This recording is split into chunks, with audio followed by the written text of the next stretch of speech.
You can catch us every Wednesday between 7 p.m. and 9 p.m. GMT London. We will be discussing all the subjects that people today are interested in: personal development, health, being black in the 21st century, love and relationship, the subconscious mind, wealth creation, black history, and so much more. DJ Gazelle.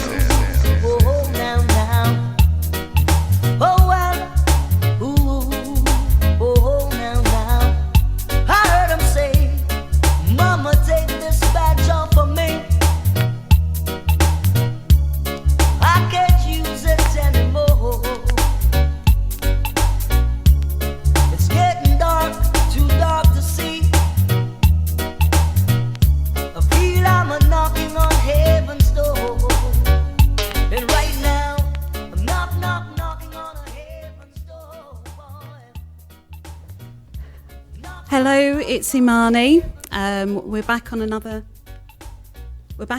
Wednesday between 7 and 9, and we have got a jam-packed show for you. Okay, so I just want to start with just bigging up a few people from the last week. I've got my new jingle, which you just heard, and I just want to big up Shaki C Swag, who also does a show actually called Chris Heights and C Swag Exposure on wrsu.org. Thank you, Shaggy. And also I want to say, do you remember the first week? Anyone who was listening to my very first show, we did some sound bites from Sandra Hurst's Money Talks. Now, just to let you know, I now have those, and we'll be doing them next week. Next week we'll be doing Sandra Hurst, as I promised you all those weeks ago. So I'm really excited. I've tested them out for you, and it's really good stuff, really good information. So also we have a competition too, actually, this week. We're going to be giving away tickets to Douglas Williams' health show on the 2nd of June between 5 and 9. It's all about obesity and diabetes, and how obesity and diabetes go hand in hand. So I'm giving 4 tickets. I'm going to give 2 pairs. So if you want to go to that, then please join the competition. Also, I went to Malik Muhammad, who was on our show a couple of weeks ago. Went to his seminar, and it was my birthday week, and I decided to buy a gift for one of my lucky listeners. So I have actually got his first edition best-selling book called The Empower Yourself to Succeed. So I'm going to be giving that away as well. So we're going to be doing a competition later on in the break, and at the end we'll announce who are the winners. Okay. Right, as I said to you last week, I've got a special guest for you, and she's here, live and direct with us, and we're going to introduce Jeaneete Lafeuillee. She's been through an amazing journey with her health. She's a young lady who's a mother, a wife, and a career woman, and she recently appeared in a national magazine, and this is a very emotional story, but it's also very empowering as well, and one that you really need to hear. So without any further ado, we're going to start the interview with the wonderful and beautiful Jeaneete Lafeuillee. So if you can just bear with me, we're going to get that started for you right now. Good evening, Jeanette. Hiya. And how are you today? I'm fine, thank you. I just want to welcome you to Nubia House and to the Imani Speak Show. Really glad to have you here. And, we really want to have you tell your story and, just really sort of show how, we can come from adversity into, success. So, Jeanette, would you like to tell our listening audience a little bit about yourself? Oh, okay. I am a mum and a wife, and I guess I used to be a sufferer, but no longer. Fantastic, That's me fantastic, in a nutshell. fantastic. So, right, well, Jeanette, just tell us, I mean, so you're a family woman. Tell us a bit about your family, your structure, the children. Okay, so my family, I'm the youngest of 6 children. My parents are from the West Indies, Jamaica. I've got 2 brothers and 3 sisters. Okay.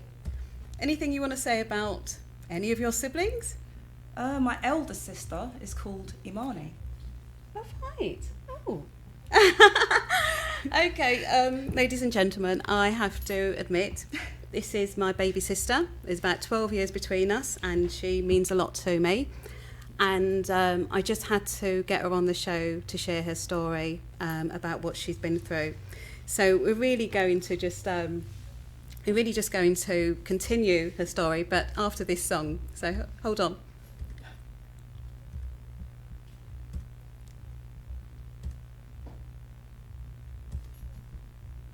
Yeah.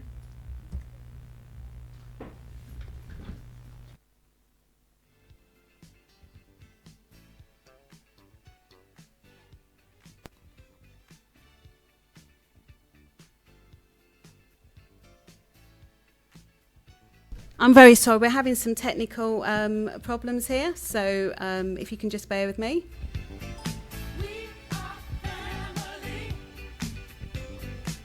Yeah, this is a song I want you to hear. It means a lot to me and my sister.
Just begun to get our share of this world's delight. High hopes we have for the future and our goals in sight. We know we don't get depressed. Here's what we call our golden rule. Have faith in you and the things you do. You won't go wrong. Oh no, this is our family jewel.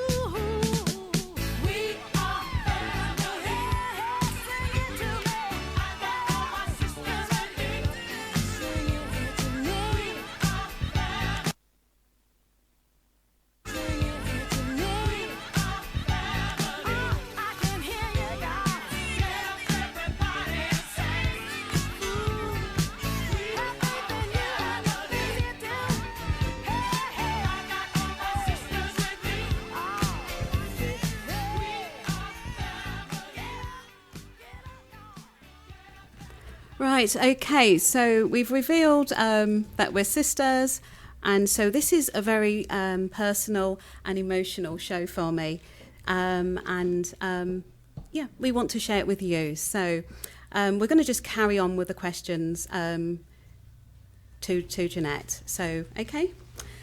Right. G. Okay. We just want to talk about, the Nationals press took an interest in your story. Okay. Do Do you want to kind of go into that and really explain what happened to you 2 years ago? All right, so hi everyone. 2 years ago, it was, let me think, probably February time. I'd just gone back to work from maternity leave, and I remember waking up literally on the bathroom floor at work. Some of my colleagues actually found me on the floor, and I guess I had passed out, but I'd been feeling pretty numb from the neck down for quite a while, and I'd been to my GP and I explained that I had really severe numbness from the neck down and mainly on my left side, but my GP just said, "You've just had a baby 6 months ago, go and do Pilates and yoga." And I said to her on 3 different occasions, if I could feel like my body properly from the neck down, of course I would do Pilates and yoga, I would try anything, but I can't feel anything. And so I asked her to refer me to like a private MRI scan, and she said no scan could tell you what's wrong with you. I've done all the tests, there's nothing wrong with you. So I went into my workplace and they had a private GP, so I paid £40, and this private GP referred me straight away to a neurologist. And I went to the neurologist and he just said, "I don't want to scare you, but I need you to go for an MRI scan right now, because if it's what I suspect it is, you need to know now." So I went for the scan, and the following day I went back at about 5 o'clock in the evening, and the neurologist just sat me down and he said, "If I say to you multiple sclerosis, what does that mean to you?" So I said to him, "Oh yeah, there was a teacher at school. She had MS. She had a walking stick. She was teaching us office practice. Oh, I couldn't stand office practice." And then I paused. And I said, "Are you saying I've got multiple sclerosis?" And he nodded his head.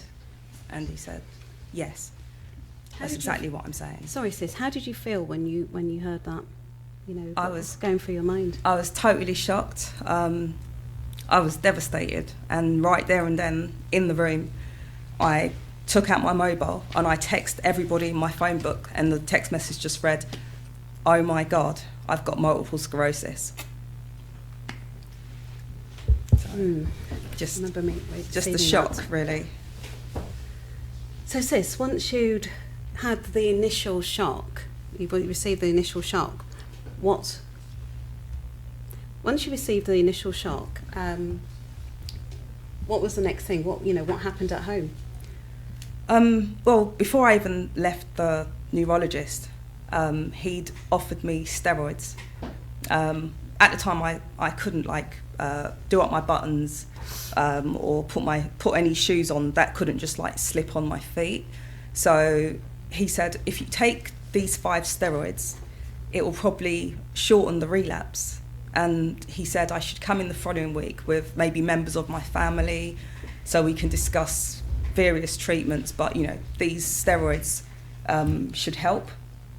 And I'd always been wary hearing people talking about steroids, but I was in so much pain and I was in so much shock at hearing the word multiple sclerosis that I actually took the steroids. Even though it was something you in the past would not consider. I felt so desperate, and I had a new baby. Right. I've already got an 11-year-old daughter. I just felt, I have to do something. I've got to try. I can't be disabled. I can't get any worse. So I went home, and my husband, being the strong man that he was just like, "Babe, this is not for you, man. You're going to get through it." He was just like, "It's not going to happen. It's not going to happen." But I had no faith. I just thought, this is it. I've got multiple sclerosis, and they told me that it's going to get worse. So I was just scared. So that's where you were, a very, very low point. Yeah. Probably the lowest that you've ever been in your life. Totally. Lowest point of my life. Just couldn't see any light. I mean, especially that very first day, it was just raw and a shock.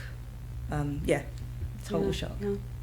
So you and your husband Ignatius decided that you were not going to accept this situation. You were not going to just take it. You were going to deal it. You were going to get the better of it. Even though he was propping you up at that time. I think my husband totally decided that, you know, he's normally known me to be a very strong person, strong-willed and determined. Right. Yeah. But I really had no faith at all. Even now, when I look back, I don't even feel like it was me going through that, because I was so low. And anyone who knows me knows that I'm a very positive person. I always see light at the end of the tunnel. But yes, I can verify that. It totally rocked my core, you know, to not have any feeling in your body apart from severe pain. I can't even explain it, just constant stabbing pain. I can't explain it. And then to add to the pain, you're unable to move. I can't even, looking back, I cannot believe that I'm here today. Can't believe that I'm here and alive. I can tell you, audience, that she is in very good health, very vibrant, looking fantastic. So Jeanette, okay, you obviously got that terrible news. We all got that news because you obviously shared it with us, your family, and you know we didn't know what to do either. So, but obviously things started to change. What was the first thing? When did you get that little mustard seed of faith to say, you know what, I'm going to start doing something, even just taking that first step? I remember, I think it was maybe 2 or 3 weeks down the line.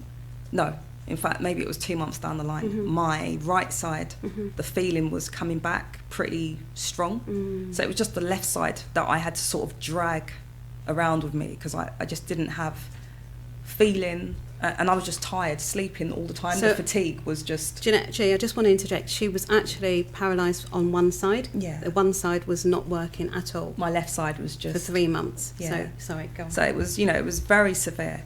But I remember I started to go swimming.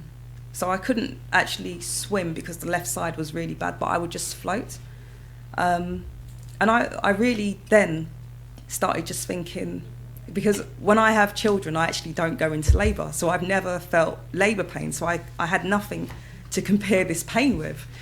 So people always get shocked when I say, oh, I've had 2 children, but I've never experienced labour. I don't take any kind of medication or what have you.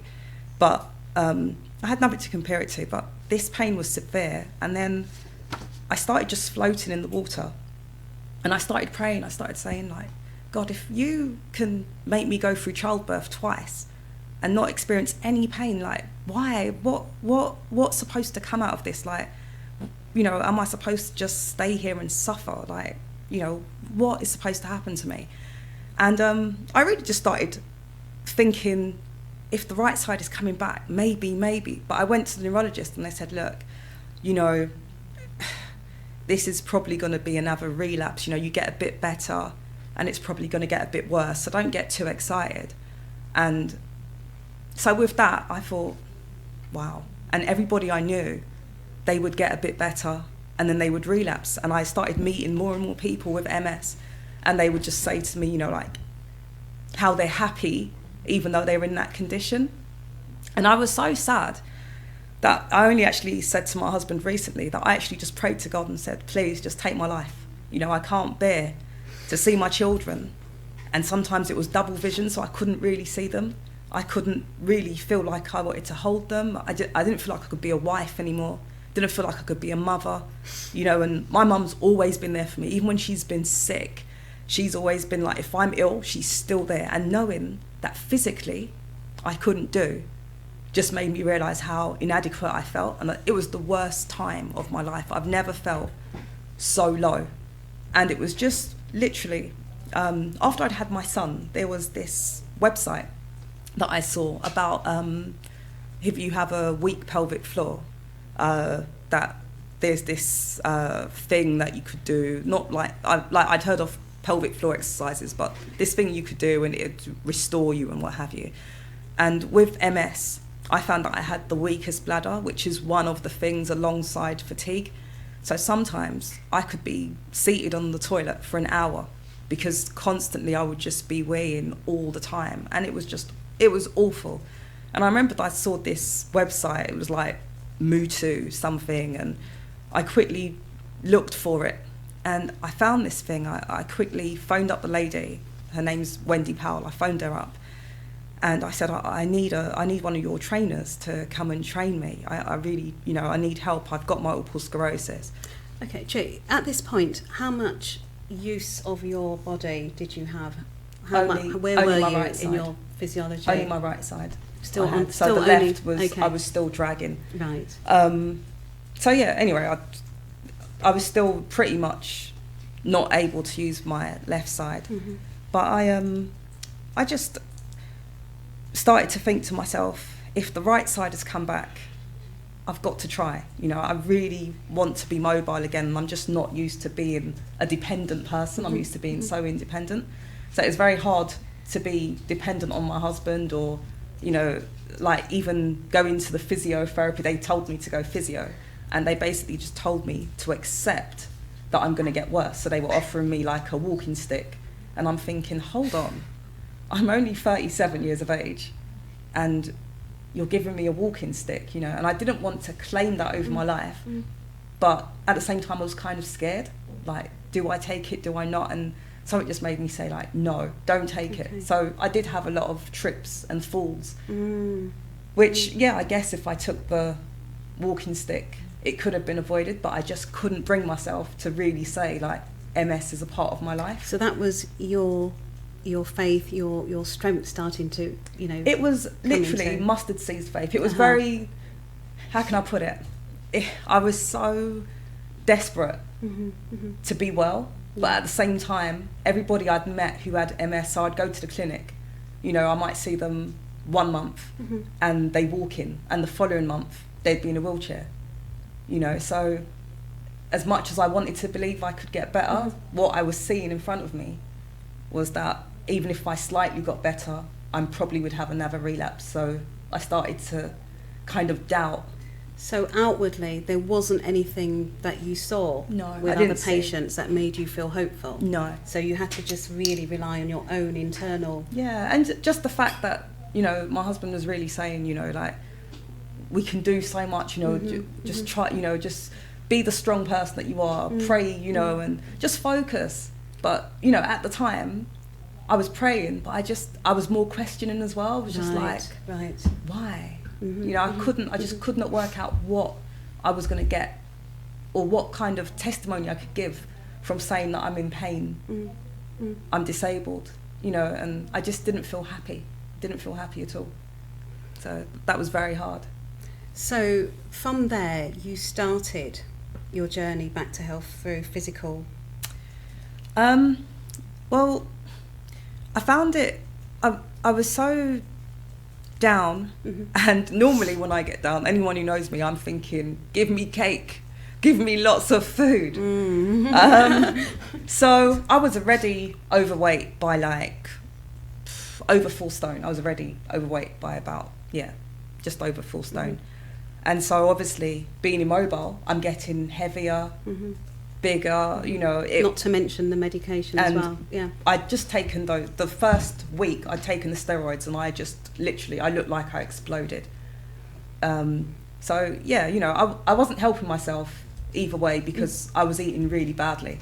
But I was, you know, I was just depressed, and I was like, well, you know, when I normally get upset, I'm thinking, give me cake, give me whatever kind of comfort food. But on this particular day, I thought, no, I'm actually going to fast from like, I don't know, I think it was like 6 o'clock in the morning till 6. And then I just started having tea. You know, I was really depressed. I was just like, what am I going to do if I don't get better?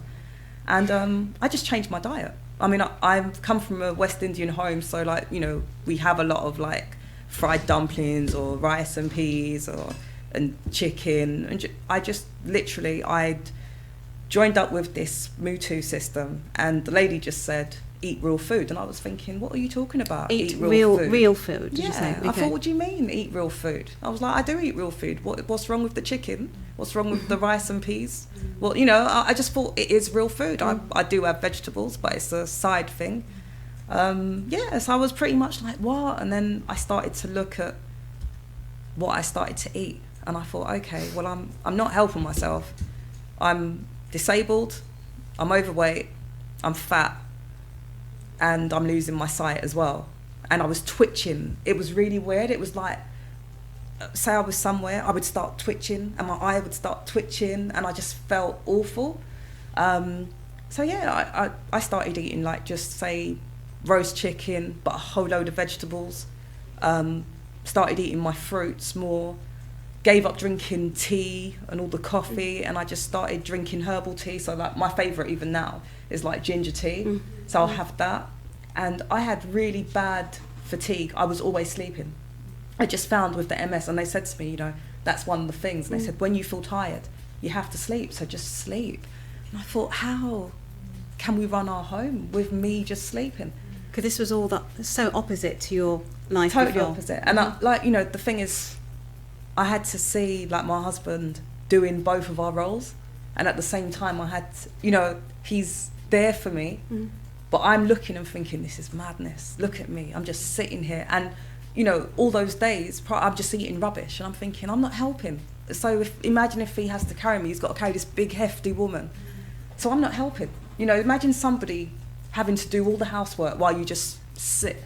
Or you just lay there. So, sis, this affected your self-esteem as well as I everything was else. at the worst point in my life. I mean, even my friends that I told I had MS, I didn't tell them like how bad I was because I wanted them to talk to me. Yes. Or like when we always exchange text messages, I wanted them to just be the same. So I was trying to crack jokes, but none of them saw me. None of them actually saw me disabled. None of my family, apart from my husband. She wouldn't allow any of us to come and see her. I couldn't deal with anybody seeing me in that predicament, and I just thought, you know, people are used to me wearing my high-heeled shoes, you know, just, I don't know, 5 inches tall shoes, and I couldn't even put them on, much less, you know, I couldn't do anything. So it was the worst time, and, you know, it was a real struggle. So I thought, okay, so maybe I've seen everybody else really suffering, and maybe this is going to be with me. Maybe I won't have get past it. Maybe I will be one of those people that keep relapsing. But I've got to try and, you know, just eat healthy. Maybe if I can just feel a bit better. And so what happened with the diet? What was the first sign of changes that you noticed? I guess the first set of changes really was that I started losing weight, and in 10 years of being overweight, I'd never lost any weight. I mean, like really, I've never lost the baby fat in 10 years. So I changed my diet. So imagine I wasn't walking because I couldn't. So it was very hard to think that I could participate in any form of exercise. But like I say, you know, I was gradually, you know, so my right side was back, but the left was really weak. Right. But then that started motivating me. My faith started to grow, and I started thinking, all right, well, even if I do relapse, I need to enjoy this moment where I can actually move. So even, you know, the left side was really weak, and I had to just drag it. But I was just continuing, you know. And like I said, the Mutu exercises, they were very, very basic. You know, they had like these very easy levels. So it was like I wasn't really moving at all. It was just very, very simple. And what really I needed to change at the time, what really affected me, not just the pain, but was the fact that I was incontinent. So I just constantly, you know, when they said to me, oh, you're going to have the catheter bag. I mean, what was that like? I can just only imagine I was knowing just you as I do, and just thinking about, you know, a young woman in that situation. I cried, and I cried. I don't even remember if I even told my husband, because I just thought, how's he going to look at me, like, you know, knowing that, you know, like, you know, this is the person that you love, and, you know, I just thought, how's he going to look at me when he realises that now I'm going to have a catheter bag 24/7 that we're going to be changing. You know, I couldn't even accept it. So yeah, I started these exercises, but to be honest with you, they were so, all right, they appeared to be so easy that I said, this is stupid. Why am I wasting my time? Why have I even wasted money on this thing that is so simple? Like, believe me, when I watched the video and she said, like, do one of the exercises and do this other one, I thought, this is not doing anything. And I thought, I might as well just join Weight Watchers, and threw my money down the pan, knowing that I'm still going to go out and buy cake and whatever. But like I said, I was so desperate that I stuck with these basic pelvic floor exercises that's in the Mutu package. But most of these people that have joined the Mutu is because they want to get slim, that, you know, they've been able to lose weight, but they just can't lose the pregnant belly that they've got. So it's just the belly's bulging all the time, but they're probably slim all over. Whereas I was this fat person who's got MS. All I want to do is not have a catheter bag fitted. So at this point, I'm not even thinking if I'm overweight. I'm just like, please God, stop me from having this catheter bag installed. So yeah, I think it was like, I did the exercises for about a month, I think, and I realised sort of I could because it started building up. Okay. So like maybe an hour, I could go a whole hour without having to use the toilet, and then an hour, 15 minutes, and I started to write it down, saying, "Oh my God, it's working!" So it's you working. were logging the little changes that were taking place. And on top of that, what really shocked me was I had to keep going every week to the incontinence clinic because they were deciding whether to give me this catheter bag. So when I went, you should have heard the woman. The woman said, she goes, "What you doing?" I was like, "Why?" She goes, "I feel it." I was like, "What?" She goes, "You can control it." I was like, "What?" And she said, You've done it, so you don't need it. When I tell you, I actually wrote on the Facebook page of the Mutu, like saying, "I can't believe it. I don't need the catheter bag." And everybody was happy for me, but I was so relieved. Even though I was still in pain with MS, it was just, at least that's one less thing that I have to worry about. You know, it was like there's some light at the end of the tunnel. And I didn't feel that way when I started, because the exercises, they just appear to be too, you know, like sometimes it just seemed like you was doing nothing. Is that what you, and you know, like sometimes if someone says to you, if something seems too good to be true, then it really is too good to be true. And that's how I felt, to be honest. And so the faith was so tiny, but it was when I saw that result, to somebody else that will probably be really little, but for me that was like, thank you. And I had to email the lady, Wendy Powell, and say to her, "Thank you so much. You don't know what you've done for me." And I started to sit down and started to say, you know, maybe that's what I'm supposed to learn from this, to be a bit more grateful. Maybe I've never been that really grateful person before. So gratitude. You know, I didn't, I'm saying now, everything I do, I try and look for the positive. Everything that happens to me, even though some of those things are negative, I just look at it and say, what am I supposed to learn? Look for the positive. What am I supposed to learn? And I know other people probably look at me and be like, just because she's been through MS, now everything thinks like she's grateful. But you really don't know how much you appreciate your body until you go through something like that. Because you know, like through every time we have a family event, for the last 10 years, if our mum says, "Come round for dinner," you know, do I turn up? No. I find any excuse not to show up. Or I turn up really, really late when everybody else is gone home. Because I just thought, why am I turning up to eat more food when everyone can clearly see that I'm overweight? And then you're going to go and somebody's going to come out with, "But you put down weight." Like I don't know, like I'm not buying the clothes. So yeah, it really did change my life in that aspect, that now, I'm not saying that I'm the slimmest person. I've still got like 2 stone to lose. But my thighs, they work. I can actually walk. So I love them. It's about it's being like, grateful for what you've got and who Whereas you are. before I used to be standing in the mirror saying, "My God, look at the fat leg," and I want to hide. But I didn't appreciate the fact that I could walk. But the moment I couldn't walk, you realise, I was like, you know what, God, if only you can just make me mobile again. If you just make me mobile, I'll walk, you know, I will park the car and I'll walk somewhere, you know, and that's how I started to feel like, I'll try this, or I'll do it for me. Once I started doing this Mutu, I actually lost 3 stones in about 5 months, I think it was, just by changing my diet and doing just the basic pelvic floor. And then there was like, one of the most basic things that I never knew would even help is to do squats. That was the first thing that she was teaching on the program, to do squats. And I was thinking, how is that going to help? Like, isn't squats for your leg and your bottom? Like, how is that going to help? Because the whole body is like a system, isn't exactly. it? So she teaches you that it's one. You don't separate it and say, I need to do ab exercises or I need. So I was like, wow. You know, I was really starting to learn. So you woke up your sleeping muscles. Totally. Believe me, I met new muscles after that. But yeah, I was honestly, it's multiple sclerosis was probably the kick that I needed to start loving myself, to start appreciating myself, and to appreciate my life that I've got.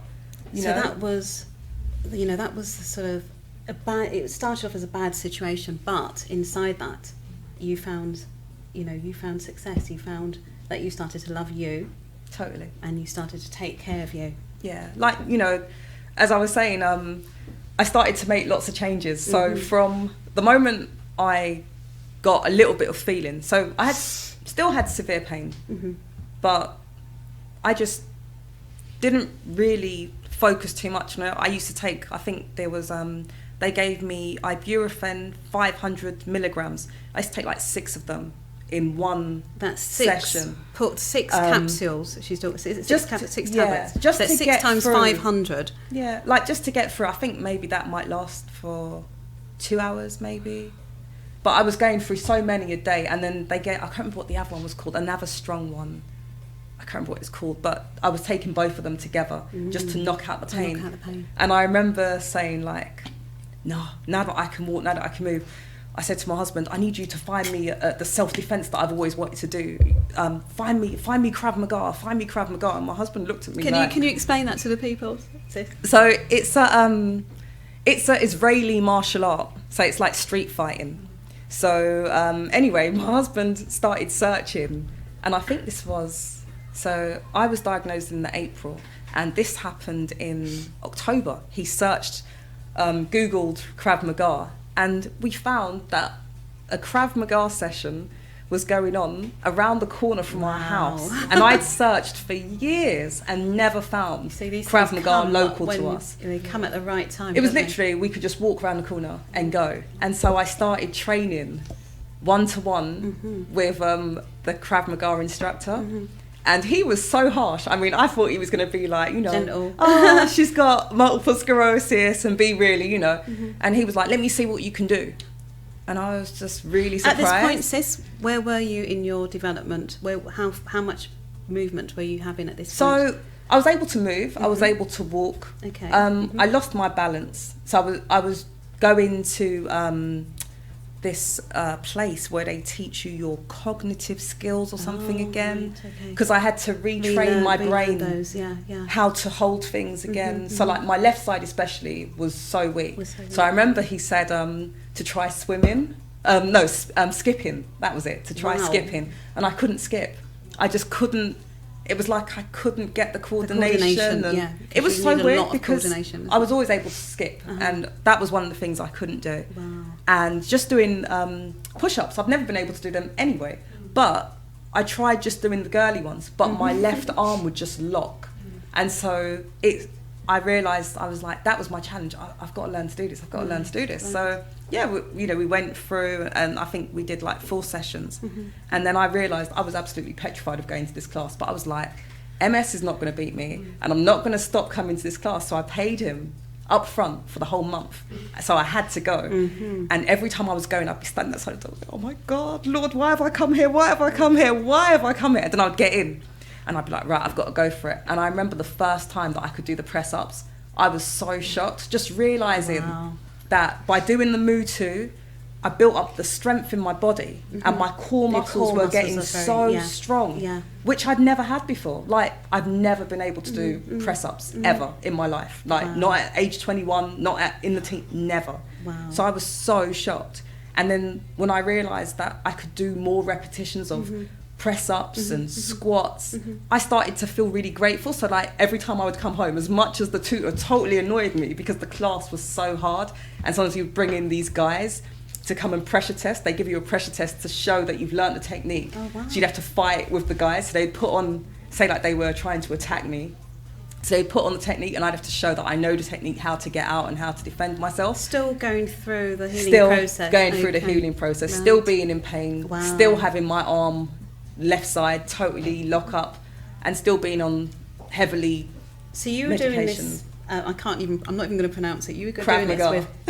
with men. Yeah. And tell them how tall you are, sis. 5'2". Wow. So very short, and these guys some of them were massive, and you would hear my trainer saying, come on, if she doesn't block, punch her, and I'm like, oh my Lord, I've got to do the technique, because I was petrified.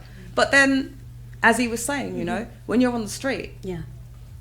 no one's going to be all softly because you're a woman. Exactly. And the only reason why I really wanted to do this self-defense was because I thought, if I'm going to have MS and I'm out with my children, what if someone attacks me? And not only is my body part shutting down, I don't even know how to defend myself or look after my children. So I just wanted to learn something really quick that was going to just give me a quick technique that I could, you know, even if I can't run fast, I can just get rid of the person and have my children and know that they're safe. And that's where that helped. And so just doing the Mutu and the urban Krav Maga, it just sort of pulled everything together. Wow. And like I said, at the end of it all, I'm grateful to my husband, grateful to my trainer, grateful to the Mutu system. You know, it's like, and I just thought, it's like God just directed me. Because all of these things, I've always wanted to lose weight, and I've never done it. And I've never had the willpower to eat healthy. And then all of a sudden, my body is totally, everything that I normally take for granted is taken away from me. And I have to pause now because there's nothing else I can do. I can't run. I can't escape from it. I can't run from this body that's, you know, Trapped, disabled you from the neck feel down. trapped, yeah, I can't do anything.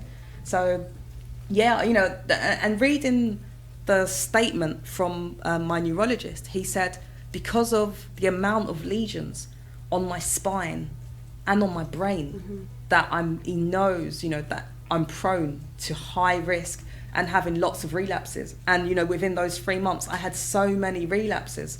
So my outlook wasn't bright. And so to keep having the relapses and then to be at a stage now where, you know, I was telling you, sis, that I received a letter from the neurologist. It was early this year, and they said they're going to discharge me from the clinic. So imagine, I should have been happy, everybody, but I was like, what? I phoned up the neurologist secretary. I said, how dare you discharge me? What if something happens? You know, I was just so shocked. Like, how did? And then the second letter came from the incontinence clinic saying, you know, there's nothing wrong. Should you need us in the near future, go through your GP for a referral. And everybody, I should have been happy. But all I could think was, my God, what if I... And then I paused. And I said to the woman on the phone, I'm ever so sorry. And I hung up. And I started jumping around the house. I was like, oh my God! I was like, thank you, Lord. Thank you, Lord. And I remember just updating my Facebook status because I couldn't believe it. Everybody on Facebook had been through my journey with me. And at this point, you know, I should have just been like, yes, they don't want to see me anymore. But, you know, the first thing that was like, what? You know, you told me not to get happy. And, you know, now they're telling me they don't want me on their books. So I was like, this is ridiculous. Keep me on the books, you know. And I was even saying to my sister recently that I always park in the disabled bay. Why?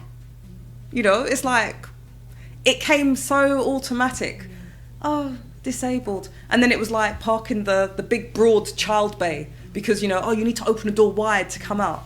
And it only hit me recently. I was like, why? You know, like, you don't need to do this anymore. So it's so strange how, you know, you can accept something and just keep doing stuff constantly without realising that change has come.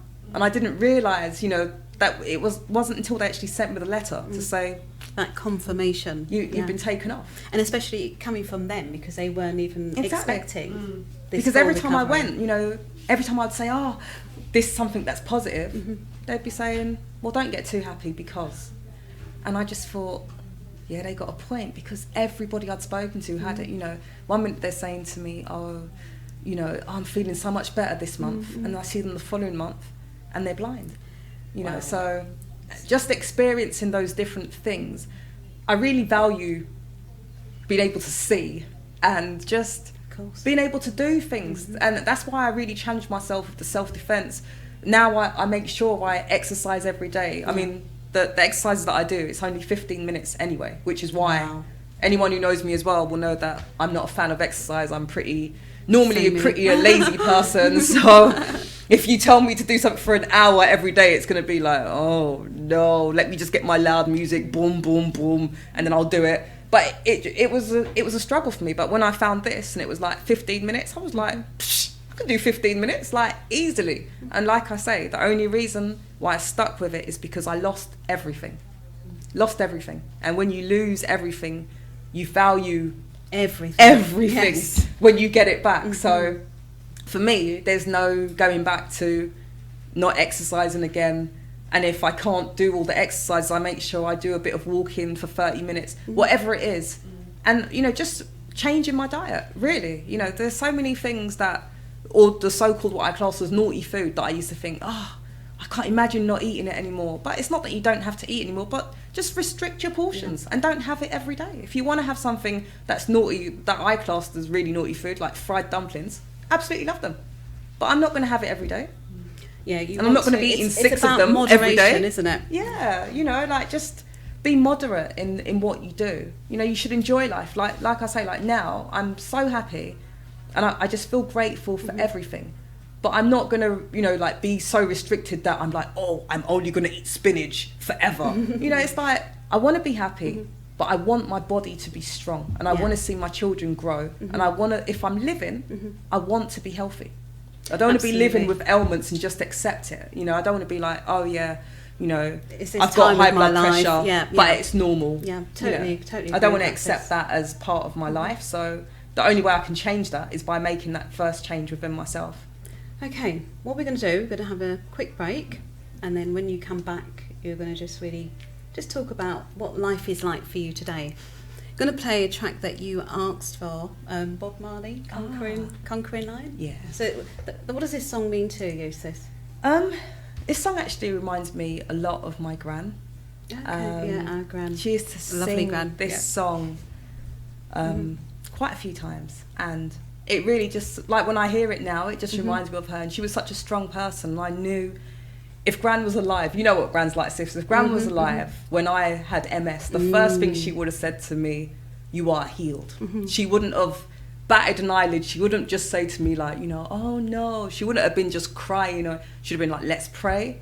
And she would have been like, you're healed. And I would have had that backbone, that fire in me. And, she was just thinking of what she'd be like. Really encouraged me. So this song definitely reminds me of my gran being a very strong woman. Right, okay. And here's a song. The Lion of Judah shall break every chain. The Lion of Judah shall break every chain.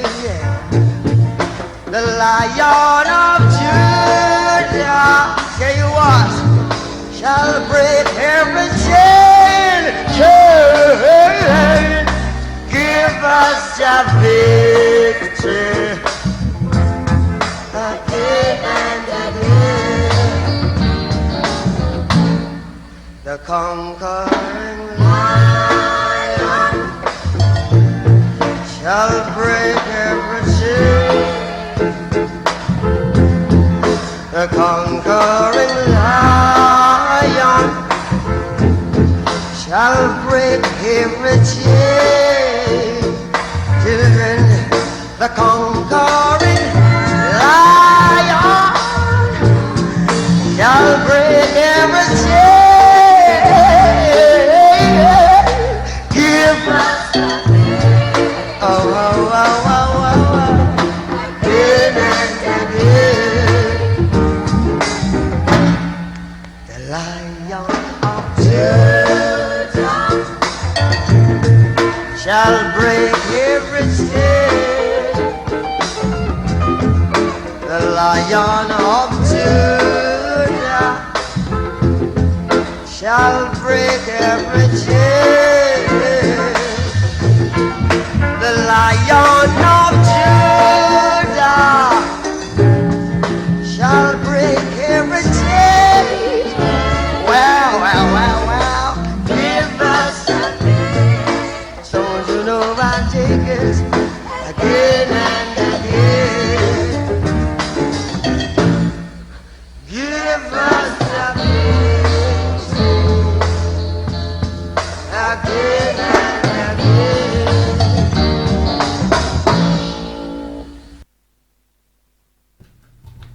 Okay, we are back, and yes, Jeanette's story is very powerful, very emotional. But as you can hear, she's here, and her life is totally different to what it was back then 2 years ago. So Jeanette, just share with the people how different things are for you, just in terms of mobility and your health, and how things are. What's a normal day in the life of Jeanette today? Okay, so normal day for me is probably waking up either just before 6 or dead on 6 o'clock. And again, from Mutu System, Wendy Powell, she writes lots of blogs, but she said to try taking honey in the morning, 1 teaspoon. So every morning I take 1 teaspoon, not of cheap honey, not that squeezy whatever, I'm talking proper honey. So I spend like either $8.99 or, I can't remember, it's quite expensive, on Manuka honey. And that's in place of sugar and things like that. Okay. So I take 1 teaspoon of that every morning, first thing. And I'll probably have like ginger tea or something like that. And I tend to be rushing around because I've still got children, so I'm rushing, doing the school run and what have you. But before I couldn't even dream of doing things as normal. So, my life now is just, I'm back on track, but much better. So, being able to go to work is an absolute blessing, really. Because the way I used to feel really tired, I can't explain it, but that's where the honey totally balances it out for me. So like, even if I have very little sleep, because I'm actually studying at the moment. Oh right, do you want to share with our I'm audience? studying. This is where she is now, working, studying, 2 children. Our brother, Oh yes. Our brother, Carl Foster, wrote a of- book called Self-Made.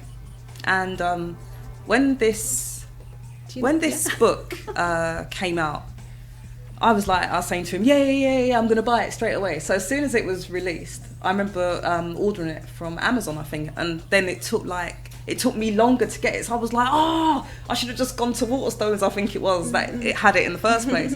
But it came, and when I was growing up, I've always loved maths so much, but I'm not good at it. So tell the story of, you being, when you was 7 and... Exactly. Yeah. So I've never been great or excellent or somebody you would say analytical. But I've always loved maths. And so when my brother's book came out, called Self-Made, I was like, reading it. And I came across, I came across a chapter in there called The Conscious and the Subconscious Mind.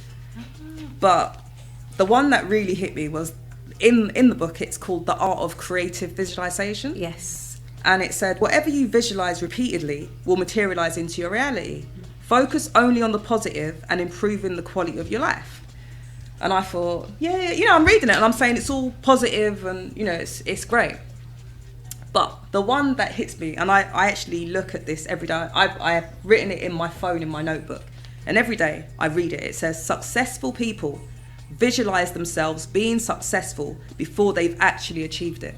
Wow. Now, when I was 7, I had a godmother. She's passed away now, but she worked for the Bank of England. And I was always so impressed by, she works for the Bank of England.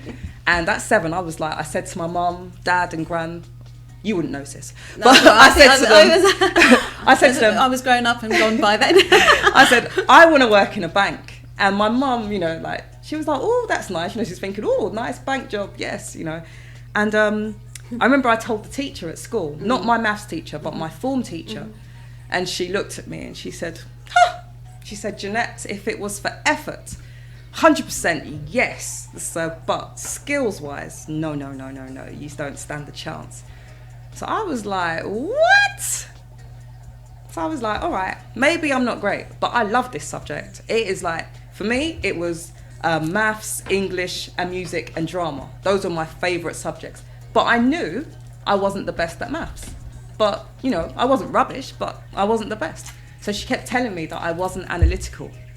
But then in the third year of school, so when I chose my options, a black teacher came in. His name, if he's listening, Nigel Boyd. He came and he was our maths teacher, and he started doing the after school maths club. Now my mum is strict. Mum is very strict. I said to my mum, if I said to my mum when I was younger, oh, mum, can I go to the library? She's like, what? Go library? Your man? Library? Which man you going to see?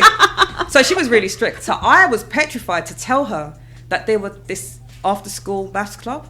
So I spoke to the maths teacher, and he was giving out the letters for it. And our school was actually next door to where we lived, so it wasn't really too bad. But my mum was strict.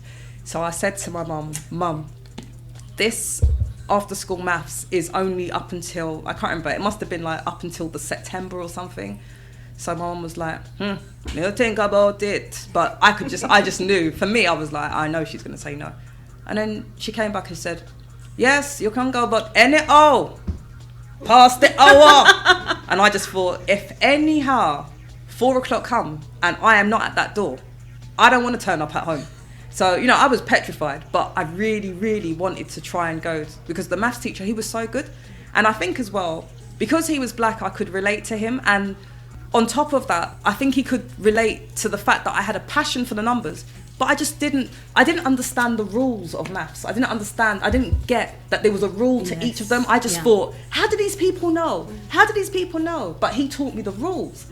And I remember after we did that, we picked our options, but they sent us to the careers office. And I remember I applied for, Coots & Co. and NatWest Bank. Oh, and I remember the interview. The letter came when I turned 15. The letter came for the interview, and I remember my gran, she was like, praise God, and she was like, you get interviewed, job, I come, and I was like, wow. That's her gran. You know, my gran was so excited for me, and she was like, me go and pray, you're going to get this job. And I was just thinking, will I get the GCSE results that I'm supposed to get? Like, oh my, you know, I was like, oh no. But my gran, her faith was so strong. She was like, you go and get it, Gigi, you go and get it. And I was just like, wow. And she actually came with me to the interview. And when I got the job, I couldn't believe it. The letter came, but I was 15. I didn't turn 16 until the July, but school finished in May, I think it was. So I did my exams, but I got the letter back saying I got the job. I went straight to the form teacher. I said, look, and she couldn't believe it. And when she looked at the salary that they offered, she said, you're going to be earning more than me? Wow. That was the first time that I said, praise the Lord, because I thought, shame on you. You told me that I wasn't good enough, and I'm going to be earning more than you at 16, and I'm going to work in a bank. So yeah, it was like... So let me just interject here. The moral of this story, people...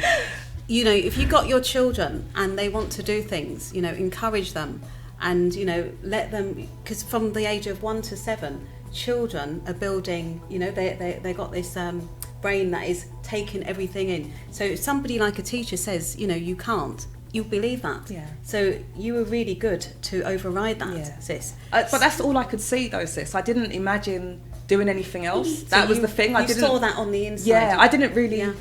There wasn't anything else that I'd thought, I want to do. That's all I could say. I was like, I want to work for a bank. But I didn't really think about doing anything else. So you were using creative visualization without even knowing it. Wow. Totally. So now what else is going on? Gosh, I mean, life is just normal now. I mean, normal, but obviously just pain-free. Not going for, I mean, it's such a relief not to feel the fatigue of MS. It's such a relief to have actually control over my body, because, you know, the fact when you have MS, you have no control of your muscles. So that, you know, it's very hard to know that, not being able to control your eye. Like, how can you not be able to control your eyes? You know, it's just, I can't even, when I'm thinking about it now, I almost feel like I'm talking about somebody else because it seems so far from me. And I want it to stay so far from me that when I'm looking, it's almost like as if I'm, you know, I'm channeling in and thinking, what was it like? Because it was the worst time of my life. And then to be here now, on the other side of it, where I can say to people, I don't have MS pain. I don't have MS fatigue. I don't have my nervous system where my eyes are just wandering or twitching, or, you know, my body just shaking and twitching. You know, it's so hard, you know, when I'm around people and I see them suffering from MS and I think to myself, that was me. That's how, you know, I look back and I think that was me. And, you know, I wasn't happy with MS, whereas I've met people who you still see them smiling, you know, they still manage the positive. And I wasn't at that place. Like, I really wasn't at that place. For me, it was like, if I can't get out of this predicament with MS, I don't want to be here. So in a way, your non-acceptance of it made you sort of deny it. It's like, I'm not accepting this. I'm not going to carry this. I'm going to. I have to, because it's either I have to go over this, I have to get better. Do you remember that day when I sent you that email saying to you, sis, I'm healed? Do you remember you was trying to tell me about green juice? Was it green juice or something? Yeah, you were trying to tell me. Do you remember that? Yeah, so it was like, I started, because I'd seen that I was recovering, able to do the Mutu exercises, able to do self-defense, able to go swimming again, you know, able to go to the gym, participate, start walking places, you know, like sometimes me and my daughter, we can walk up to like my son's nursery. I couldn't even imagine doing that before, you know, so the doors have been opened now, and I want to live my life in gratitude and just live it to the fullest, you know, just living right and just consciously and just being aware that every part of my body is a complete blessing to me. And that's really how I feel, you know. There's so many things where I'd be speaking negative before, like, oh, I don't like this, I don't like that. But now it's not that I don't like, I appreciate it, and if it needs changing, it's going to change. So it's about, so your message there would be to appreciate your health, appreciate everything about you. Definitely. You know, don't say I don't like this part of my body. Definitely. Because when it's not working, you know. Definitely. Yeah. I've actually got a Facebook quote that I use, because I realised that I was one of those people that, you know, I hate this about me, I hate that about me, and then look, when everything was taken away, you know, all I was saying was, just give me what I had.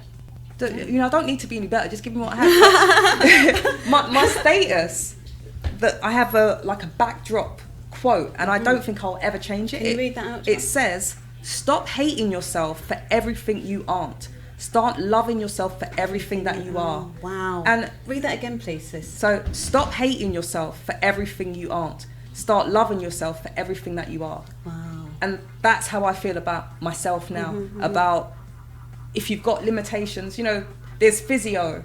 If you've got, like, I had my left arm always was locking. And, you know, just doing simple exercises totally unlocked it. Till now, you know, can you see? I'm actually holding my hand up. I've never been able to do that.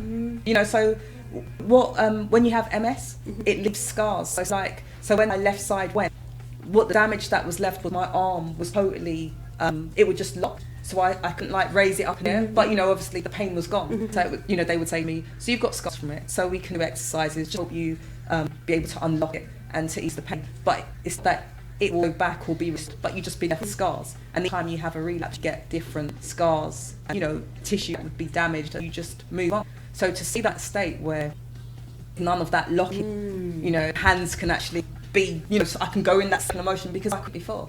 And they explained to me that, okay, you're out of relapse and now you can move your arm, but you can't do this. That's just my limitation. But I didn't accept that was my limitation. You know, I saw the exercises on YouTube. I saw, you know, just like up in the arm, doing some stretches, doing certain stretches. Yeah, that's what I was going to ask you next. How has, you know, exercise and eating impacted your life and family? You know, what's... Well, we're all into the whole exercise, especially my husband. He's always been into the exercise and self-defense. He trains like every day, all the time. But yeah, you know, it's a life. I started.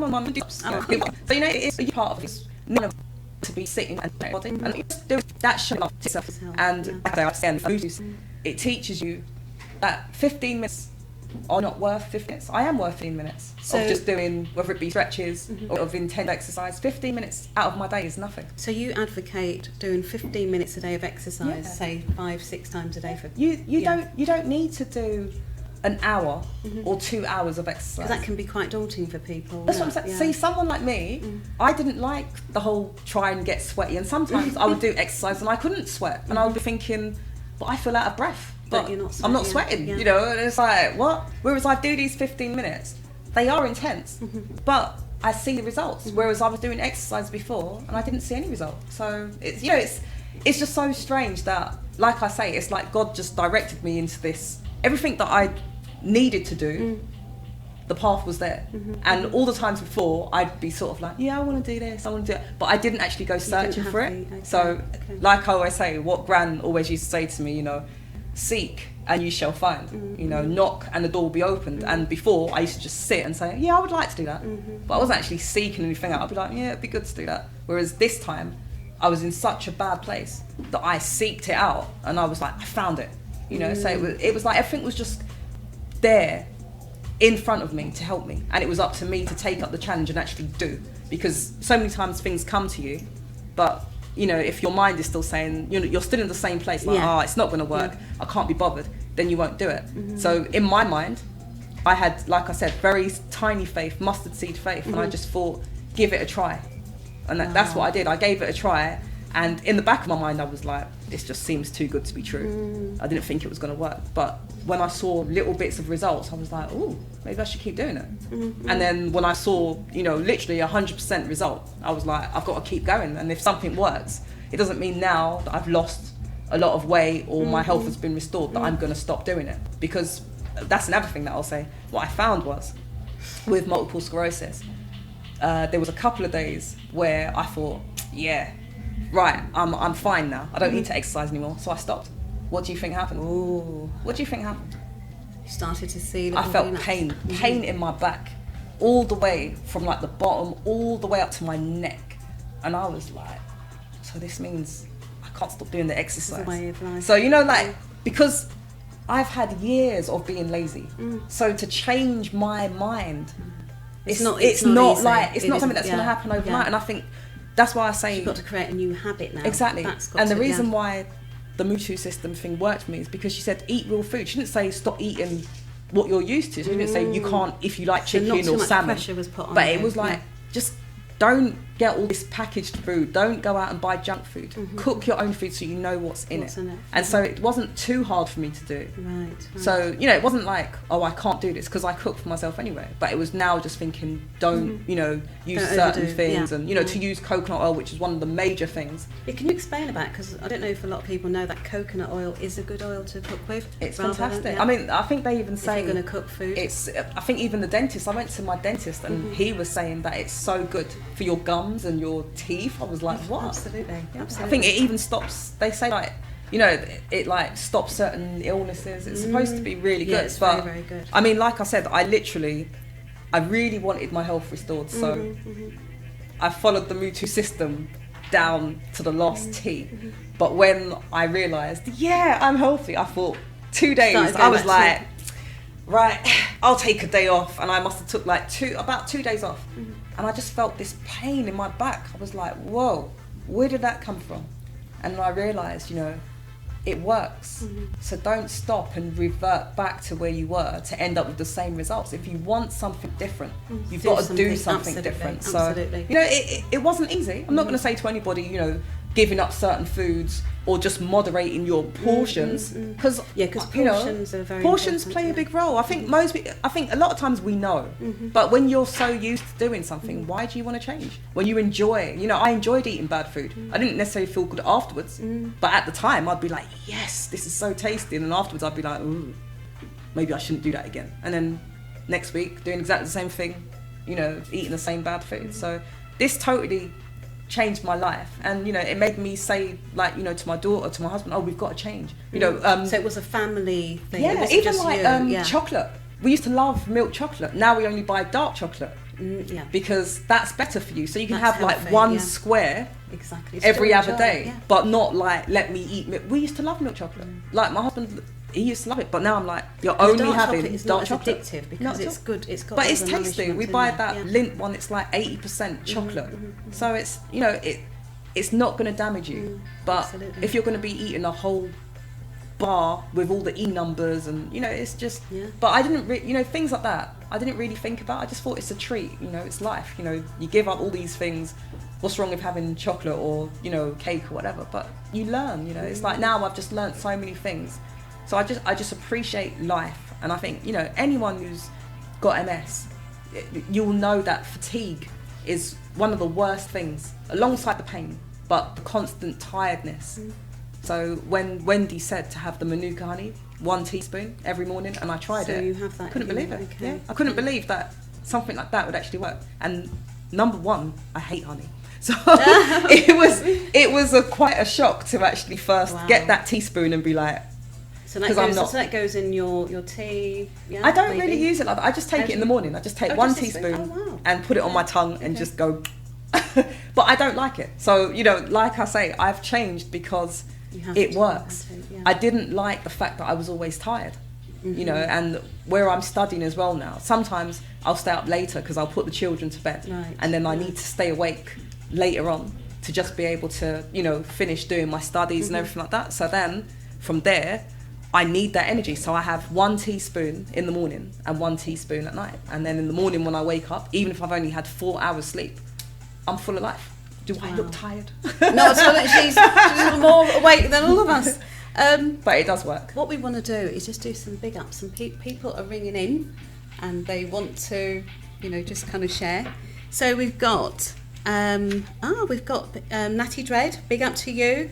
Errol Watson, Claude Iron Lion, Anne Marie James, and Julie Mack.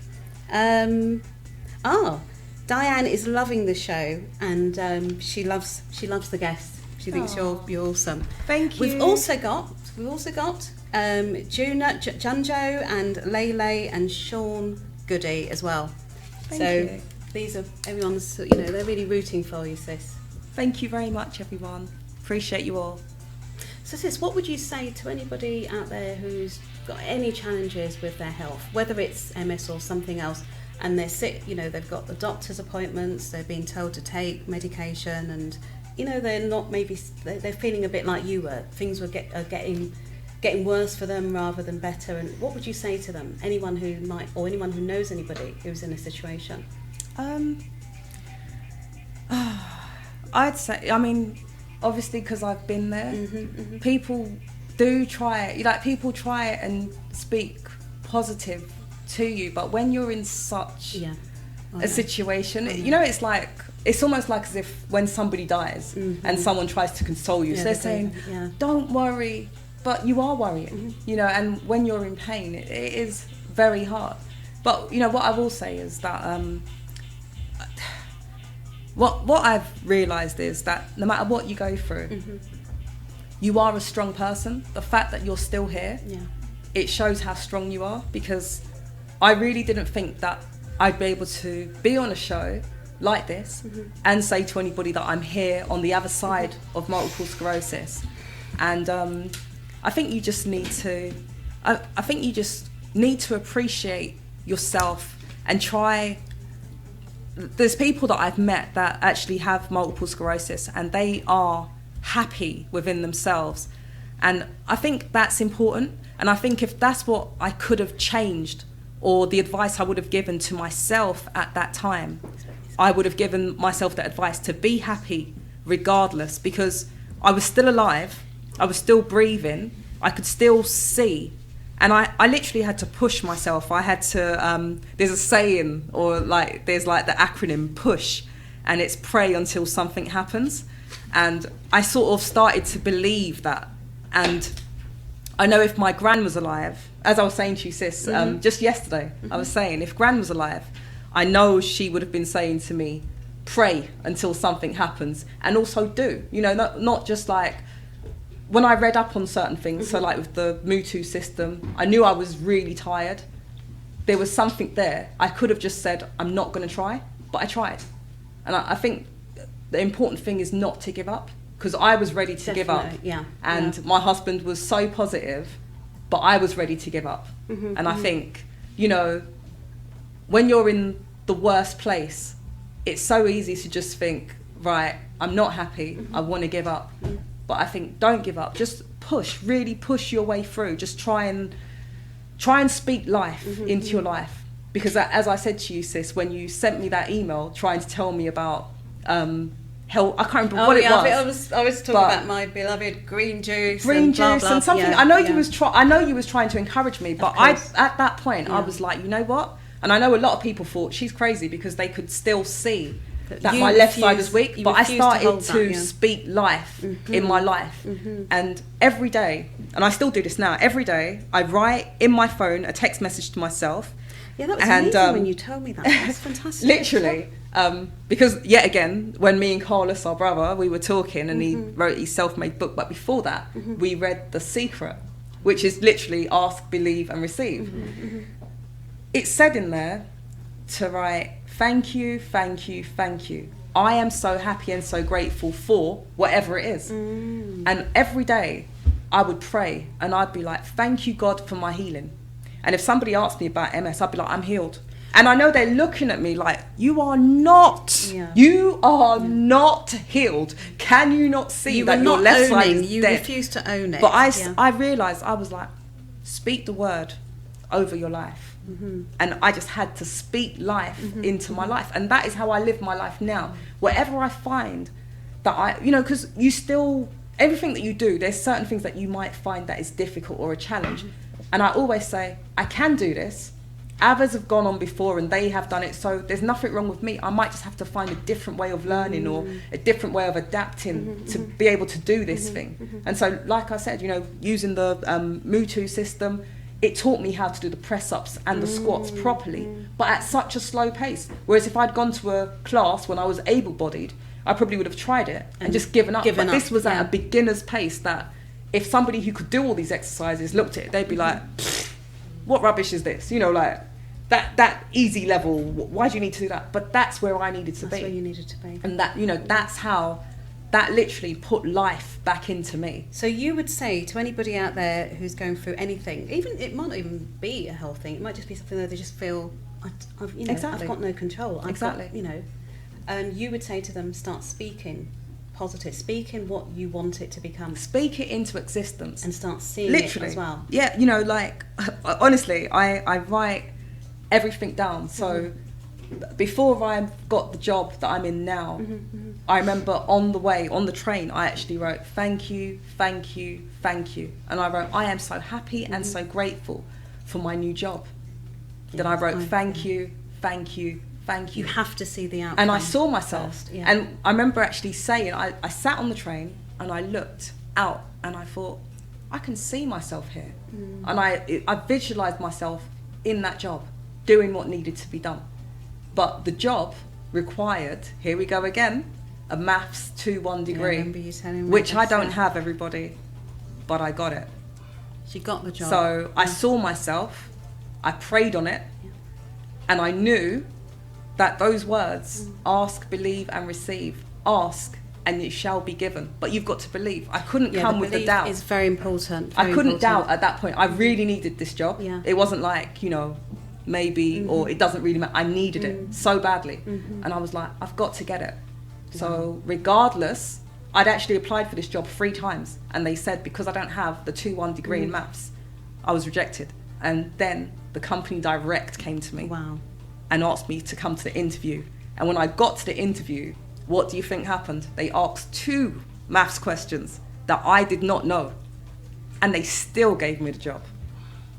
So I know. Once you plant that seed, I'm telling you, I know. Yeah, what is yours? I had to share that because it's not just the fact that I had MS, and I disclosed that in the interview. I said, look, I had to learn to do things again. You know, so it's not like I'm coming here and I'm saying, I've got this 2-1 degree. I didn't lie, I didn't do anything like that. I just went in as myself. Yeah.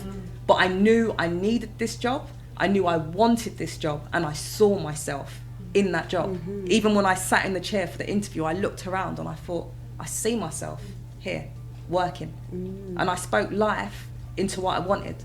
And when it came through, believe me, I spoke to the man on the phone, and when he said, "You have the role." A lot of noise, I can imagine. Oh my God. So, you know, I know that you can have positivity regardless of circumstances. So, yeah, you know, I think if I could leave anything with anyone, it would be to... I don't even know if I can say that I believed in myself, because I really didn't. When you lose everything and you lose all feeling in your body and you're left with pain or you're left disabled, I think it's so low. I felt worthless, I really did, and I felt so inadequate. But a little glimpse of feeling in my body gave me mustard seed faith. Yeah. And I really have to say it was mustard seed faith, but I built on that. And like I said, I began to visualize seeing myself being healed. And the moment I started to speak that, I was getting better. And it was a progressive healing as well. So it wasn't like, I'm not saying to everyone, oh yeah, I woke up and I was just fine. No, it wasn't. It was steps. Yeah. Because I made those changes because I wanted change in my life. I really needed the change. It wasn't like I just wanted. I needed to be able to walk again. I needed to be able to move my arms again. I needed to see properly again. You know, I wanted to see my children. I wanted to see my husband. I wanted to see my mum. You know, there was just so many things that I really wanted to do, and now I'm doing them. So, you know, don't give up. Whatever you're going through, for me, whatever I go through, it's God first, and I talk to God like how I talk to my sister. You know, I'm like, Lord, explain to me, tell me why I'm going through this, and I pray, and I focus, and I realise there must be something in me that I change. You know, whenever you want a change, you've got to be willing to change as well. Because I'm not going to say that it was easy for me to give up eating bad food, and I'm not going to say that it was easy for me to start exercising, even though it's just 15 minutes a day. It wasn't easy. Yeah, you've got to do the journey forward, haven't you? You've got to go. It really wasn't an easy thing to do, but I'd hit rock bottom, and you know, when you hit rock bottom, the only way is up. You can't go any further. You know, I was the only other thing that could have happened, I would have died. So I'd hit rock bottom. I couldn't have got any further down, and so here I am, upright, standing, mobile, pain-free. You know. Anyone out there going through MS, I pray for you. I send out all positive energy. If all you can remember is to take Manuka honey in the morning to get rid of fatigue, try it, because trust me, it works.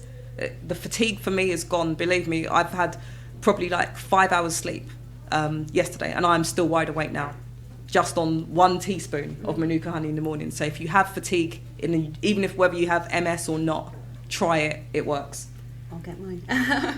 So sis, about health in general, because we're looking at sort of health in our community, and so many people are suffering with all sorts of, you know, different ailments, and even we know in our own family, obviously with yourself and other members, there's been, you know, kind of all sorts of, because we did a show last week with Douglas Williams, and we were talking about how, you know, certain foods, the sort of white flour, the potatoes, all these different things, and you know how black people in the community at the moment are really, you know, health is such a big important area for us.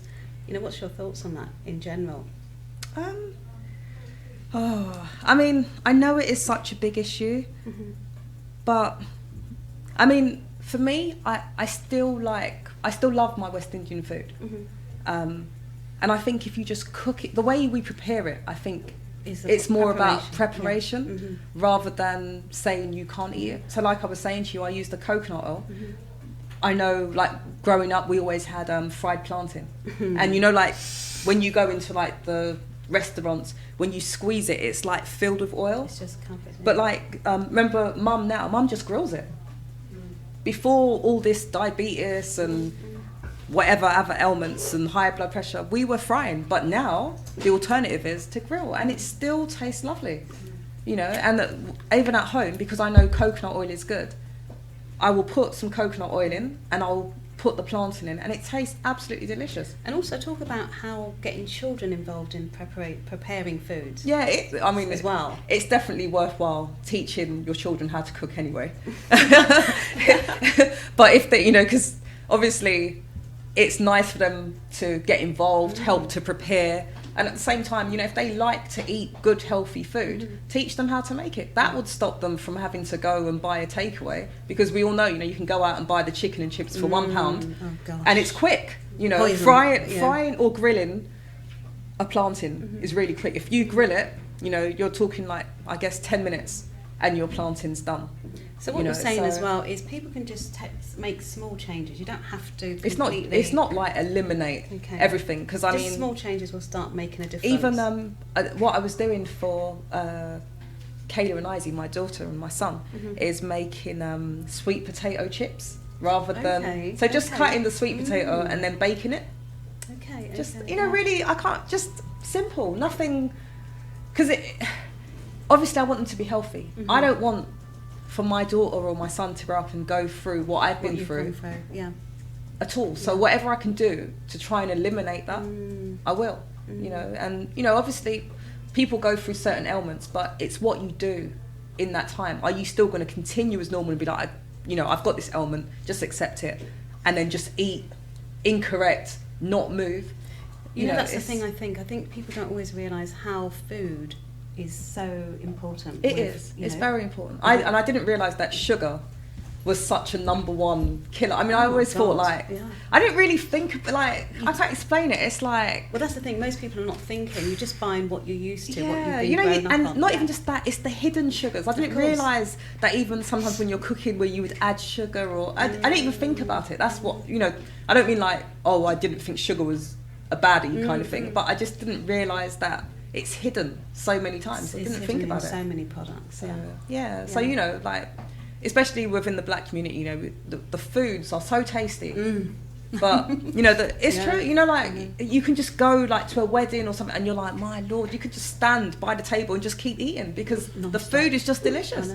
And it's like you just can't stop, and the food is in abundance always. So it's not like you just have one serving. Well, food is such a big thing in our community. Isn't it? If you have a wedding or you have a birthday party, it's like, what food? What, you're gonna have food? And people spend a fortune on all this. I mean, remember me always with the caterers all the time, and the cakes. I know. I mean, it's like we do have that diet where yes, the food is very tasty, but like I say, for me now, it's a one-off.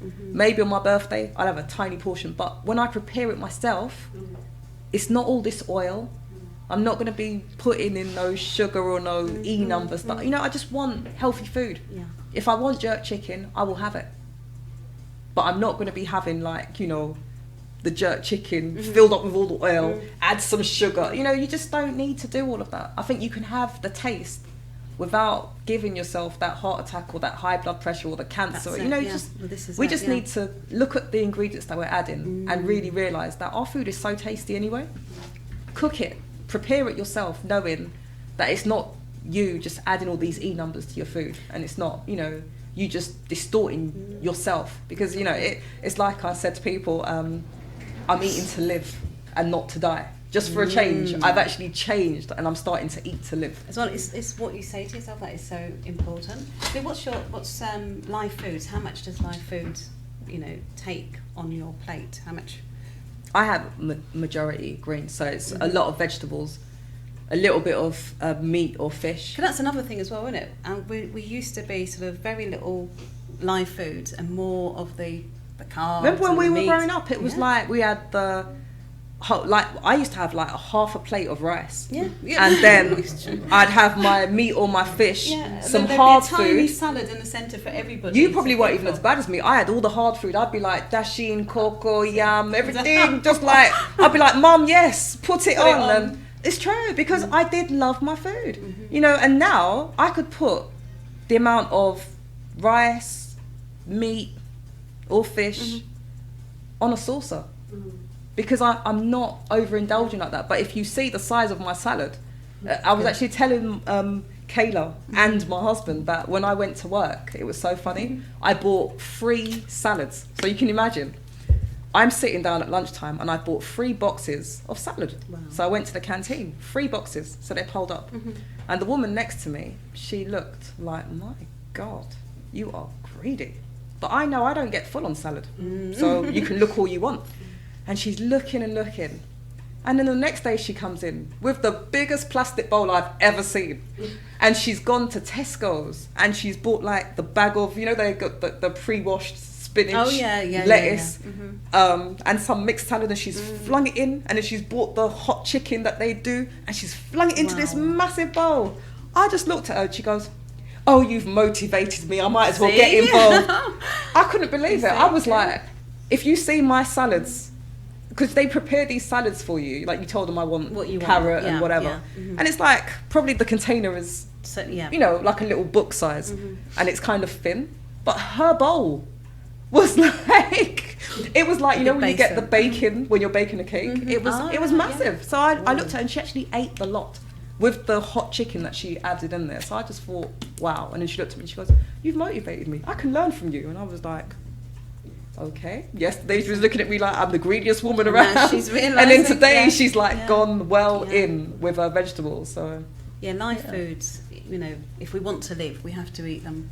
I We just have to eat them. what I And we realised have to is get the children on as well. you don't get bloated.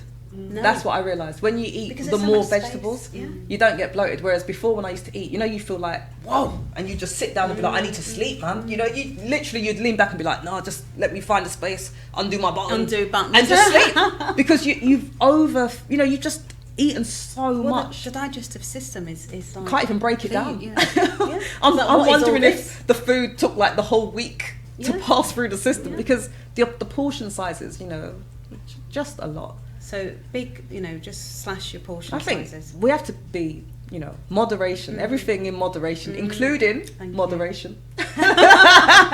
don't go to don't like go too far. yeah, and we not don't too- want to be extreme in anything, because that's not sustainable. Yeah, that's why I say I couldn't, if the Mutu system was a diet, it would not have worked for me, because I can't deal with, you can't have this, you can't have that. You know, if I go home and I'm like, oh yeah, I want a piece of chicken, I'll have it. I eat when I'm hungry. Whereas before, it's like I'm thinking, oh, you know, cakes are naughty. So I would go, this is how bad I was when I was really overweight. I would go with my sister Oh my God, this was to this was the quite a few bagel years shop. ago. Oh We my would go God. to the Yeah. bagel shop. They had this lemon cake. We would get 2 slices each? I think so. Yeah, And this then, was when like she Cadbury. drove off, I would go back in and get another 2. And sometimes I would do And then the she same. would do the same. And none of us knew that we were that greedy to go and do that. But This is where we were, people. I know, I was in such a bad place. But believe me, if I wanted a slice of that cake, I would have a slice, but I'm not going to eat 4 and every day. I mean, Because I was you know going there that's- every day. yeah. I was like, yes, let me quickly drive down to the bagel shop for the lemon cake. And it's like, I'm thinking, is it the same one at the counter serving? And I'm thinking, like, if they say anything, I'll be like, oh yes, I had to get in that. Because you know the person's Pretend it's for looking. somebody else as well. It's not Yeah, just for you know me. they're looking at you like, how can you be eating 4 slices of cake? But I was in a really bad place. And, you know, I was even saying to you yesterday, sis, that I remember watching The Biggest Loser, eating rum and raisin ice cream. Yeah. Who does that? Who watches The Biggest Loser? And she was eating... Eating rum and raisin ice cream at the same time. And I was there, bawling, saying, my God, I just can't lose the weight. Meanwhile, rum and raisin ice cream in my hand, I'm sitting there watching these people exercise and watching them saying, I lost 5 pounds this week. And I'm like, I just can't lose You it. see, I think what it is, we're not thinking, it's a learned behaviour. You know, like, it's a learned behaviour to eat these kind of foods. So You know why as well? Because some people, even like within my experience, like, look at how when mum had us, she had 6 children, and then mum was back to being slim. And I'm thinking, I've I've had that snapped, that body don't I was snaps. like, Yeah. you don't see mum at no gym. So I was just like, what's wrong with me? You know, at the time I only had 1 child. I'm thinking, why have I not just... You see, back in those days, You know? the food was pure organic. Now, it's all synthetic, isn't it? I It's just, not you know, I real just food. couldn't understand why that card was for me. Why was that my portion to be this overweight person? So instead of me doing something about it, like my husband would always say, just go to the gym. You know, do you want me to help you? And I'd be like, that's embarrassing. I've got to go into the gym in some nice Adidas. So I've got to buy some big size Adidas to go into the gym for everyone to be looking like, what? How did you get that big? And you know why I had that feeling? Because I would see people who were overweight and I'd be like, how did you let yourself get that bad? And then it was me. So that's why I say everything is back to gratitude. Love yourself, so that even if somebody else out there is putting you down, you're like, I love me. You know, I can change that. Whatever somebody says about you, you know, oh, you're fat, I can change that. So self-esteem is very, very important. Yeah, because I had none, you know, and having MS made it just worse. So not only was I disabled, I was fat. You know, it's just like, I didn't want to see anybody. I don't think I saw anybody apart from my husband, my children, and the neurologist, and the MS nurse. You know, self-esteem, you can't buy it. Let's put it that way. No. You can't buy it. And, you know, when you feel good within yourself, when you have health, you can't buy it. You know, you can't buy health. Health is priceless. You know, when I think of literally eating vegetables, a bit of protein, and my life is restored, doing a bit of exercise, even if I'd paid somebody to give me whatever, liposuction, and then you see the weight come back again, because I'm still my mind has not changed.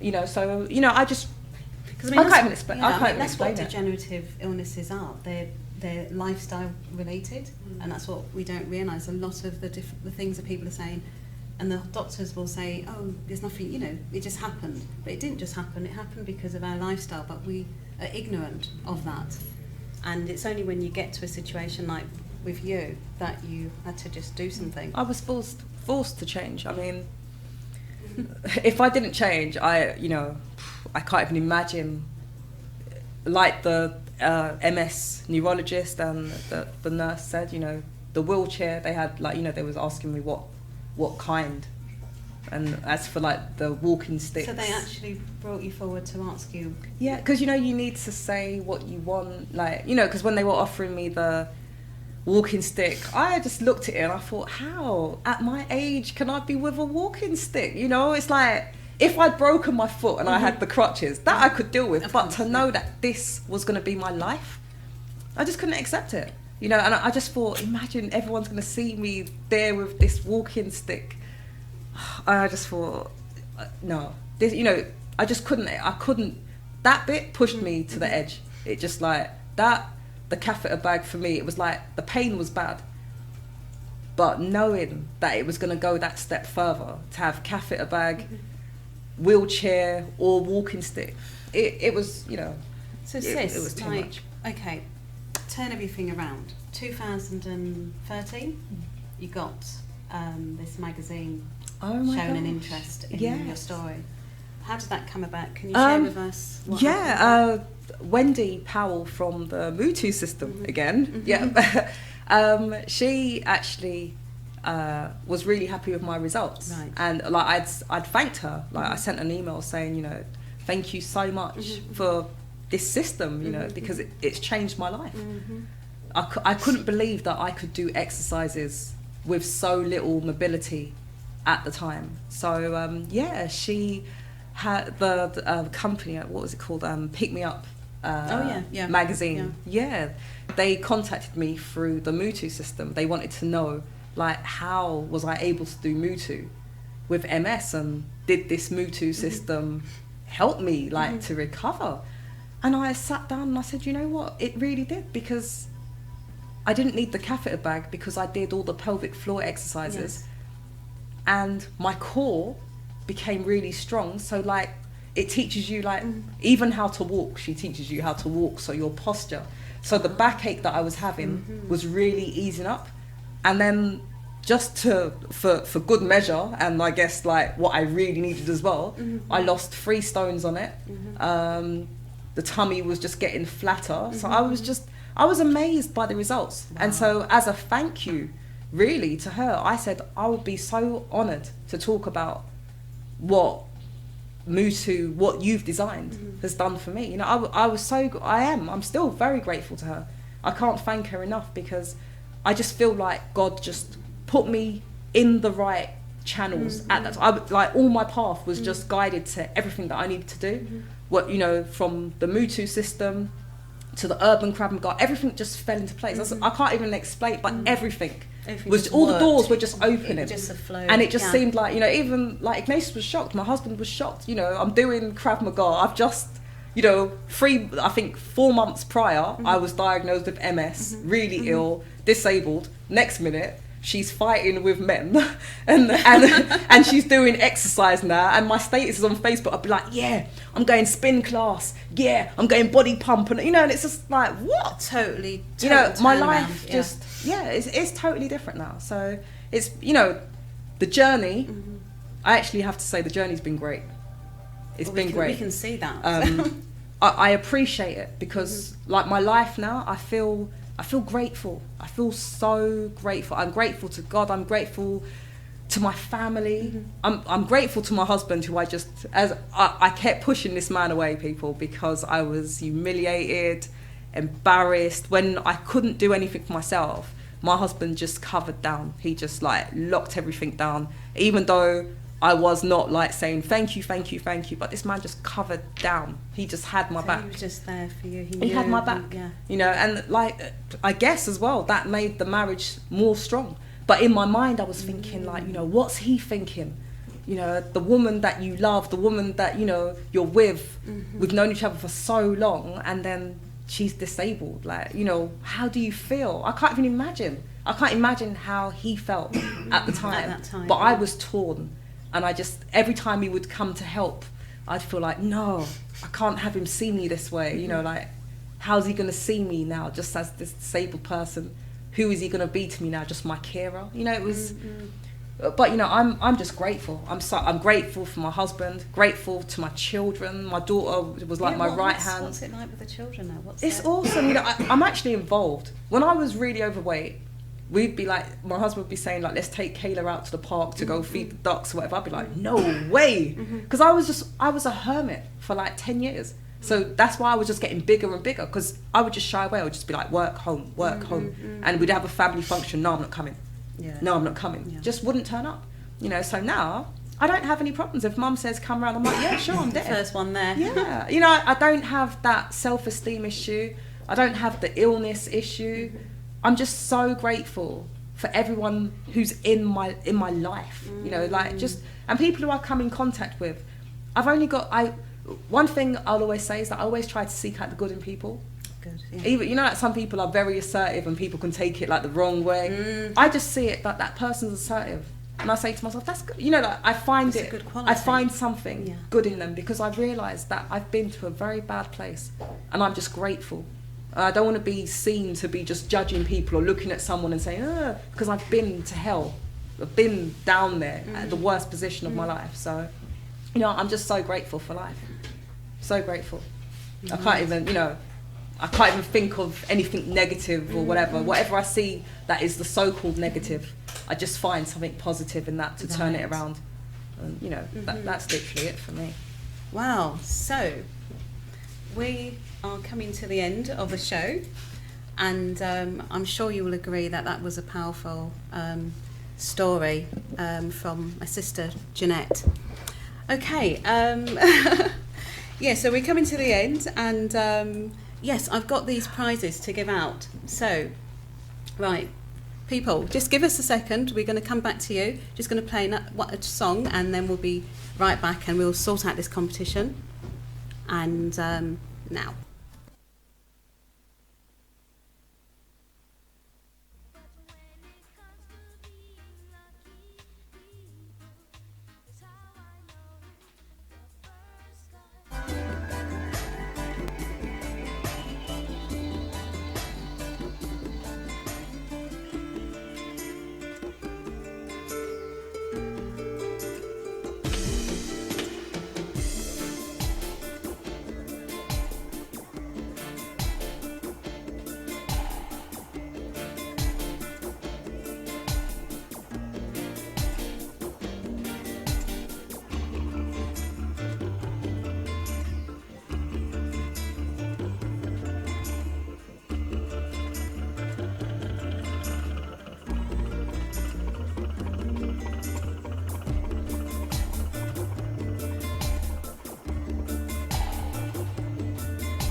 Hello, people. We're getting out of time. So, the competition.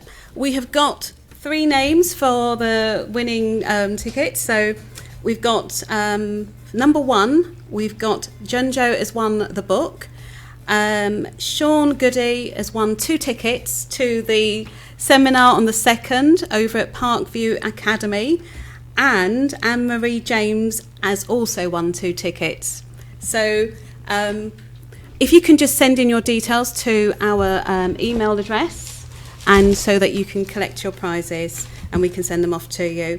That's nubiahouseradio@gmail.com.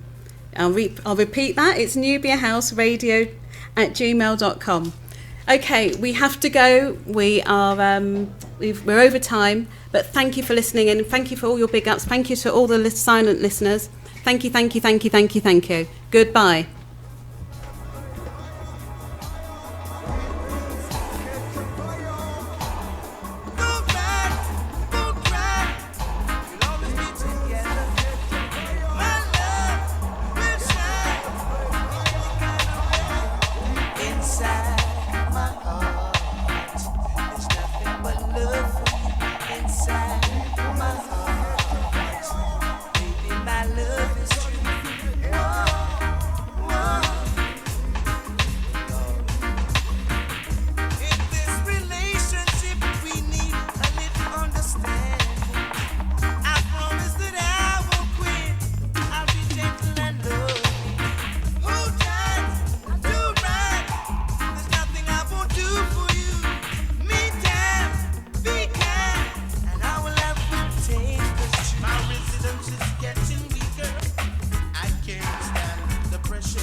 Sometimes it makes me sick.